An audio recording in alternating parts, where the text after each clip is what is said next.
که دا وظیفه هر یو کس کوي، رب العالمین به هغو ته ښکلی مزیدار روزګار ورکړي. کم کسان چې د نوکرۍ خواهش لري هغوی دې وکړي انشاءالله چې الله به ورله ښکلې مزیداره نوکري ورکړي. که چېرته کې یو انسان د خلکو محتاج وي هغه دا ذکر وکړي، الله جل شانه به د مخلوق د محتاجۍ نه محفوظ ساتي. بسم الله الرحمن الرحیم. السلام علیکم ورحمة الله وبرکاته.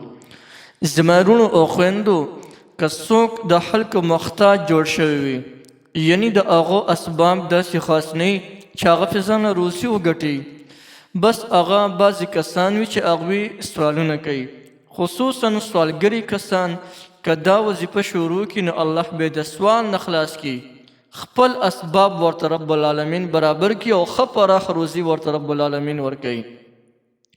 بیا زموږ هغه وروڼه چې هغوی د نوکرۍ خواهش لري چې یاره ما ته د ښکلې ځای کې یو ښکلې نوکري میلاو شي، نو د نوکرۍ میلاوېدو دپاره دا وظیفه یا غني یو یا مغني یو، دا وظیفه ډیره زبردسته وظیفه ده.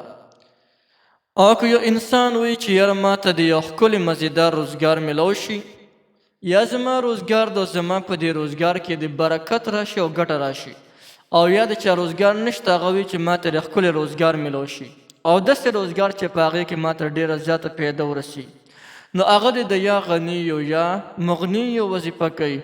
انشاءالله چې د دې وظیفې په برکت به رب العالمین بند لارې چارې آزادې کړي.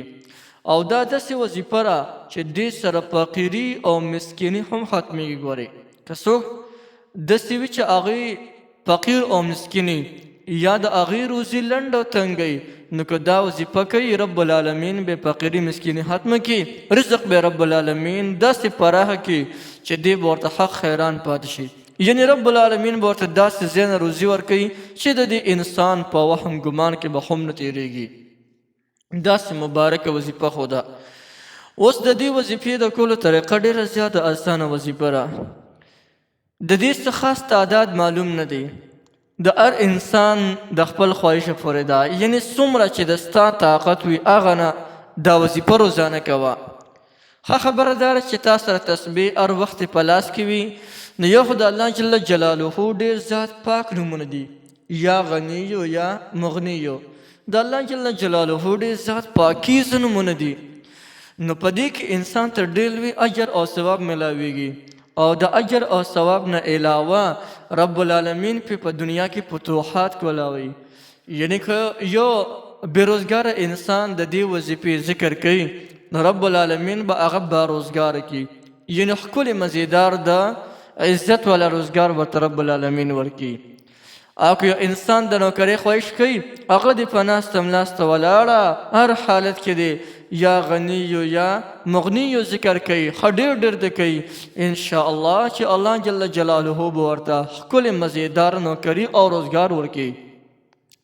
او که چېرته یو کس د فقیرۍ مسکینۍ نه تنګ راغلی یا د هغه روزي لنډه تنګي، نو که هغه کس دا وظیفه پابندۍ سره کوي نو انشاءالله چې د دې وظیفې برکت سره به رب العالمین فقیري او مسکیني ختمه کړي او رب العالمین به د انسان مالداره کړي.